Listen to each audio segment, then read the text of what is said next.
But we start in the Middle East and the growing alarm over what appears to be new attacks on ships in the region. So this time, two commercial tankers suffered damage while moving through international waters in the Gulf of Oman.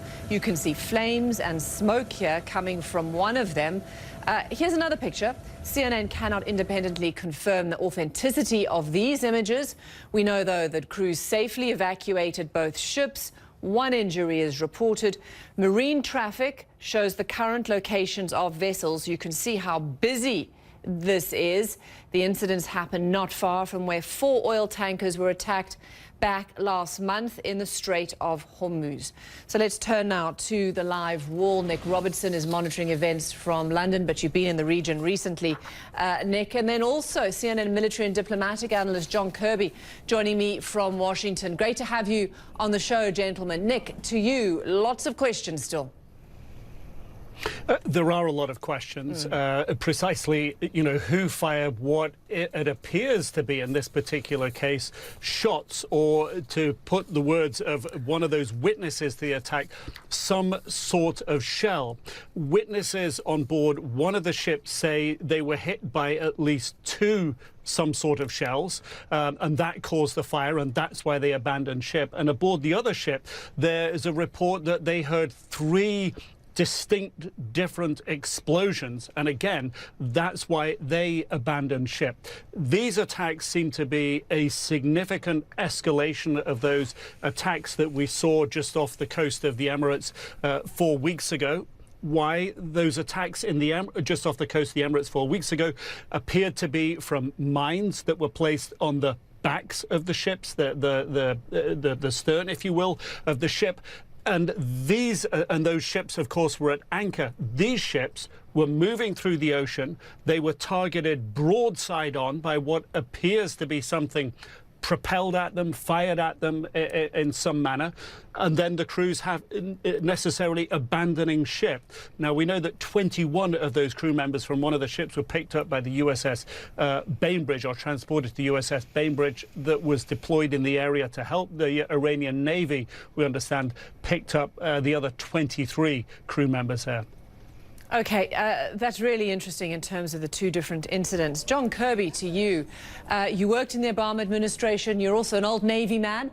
What does this tell you? When you look at this from your expertise, what sticks out to you here? I think it would be, it's very hard not to conclude, and I know it's early to conclude anything, that this certainly has all the hallmarks of the Revolutionary Guard Navy, the naval component, the maritime component of the IRGC.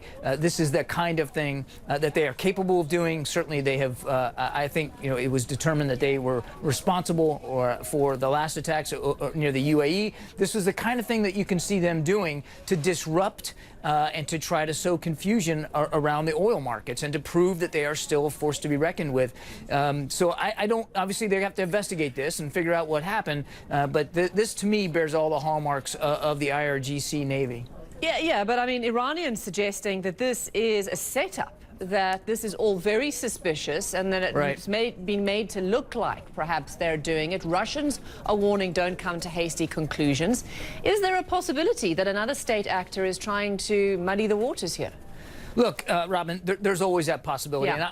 and I think it's fair for the international community to investigate this and work their way through it. I'm not at all trying to jump to a conclusion here, but it does strain a little bit of credulity that this could be some other nation state in the region trying to set the Iranians up. And they very conveniently put out a statement, the foreign ministry in Tehran, that this has something to do with President Abe's visit, because it was a Japanese ship that was targeted. And so they're sort of holding themselves up as the victim here. Could that be possible? I suppose. And again, we have to work our way through this. But it strains credulity that this wouldn't have been done by the Iranians themselves. Look, the IRGC does not have a straight line chain of command to the civil government in Tehran. They report largely right to the supreme leader, and even then, the chain of command is murky. The IRGC often conducts operations without asking permission from anybody. So I think we have to at least go into this with a fair amount of suspicion about the Iranian claims that they're being set up. Is it possible? Yeah, I don't think it's very probable. Okay, and Nick, to you, who benefits from instability in the region?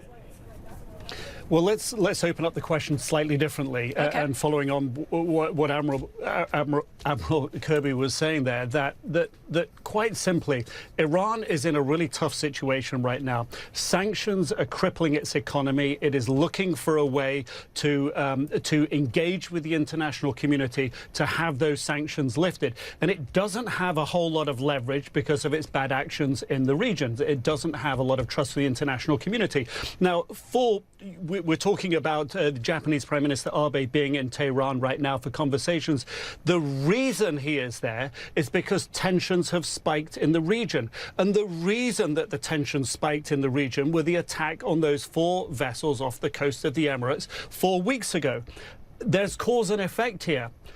Somebody caused that spike, and the Iranians are getting what they want at the moment, which is that conversation to try to alleviate the economic pressure on them for the international community because of their sponsoring of terrorism around the region, because of their ballistic missile programs. All of these are international sanctions that remain on Iran because of its actions. So, you know, it does require full, transparent investigation. That may be tough, but I think when we look back at what's happened in recent weeks, if there was a message, and this is how it was understood 4 weeks ago, if there was a message with these pinprick strikes on those boats at anchor, this is the volume on that message being turned up right now.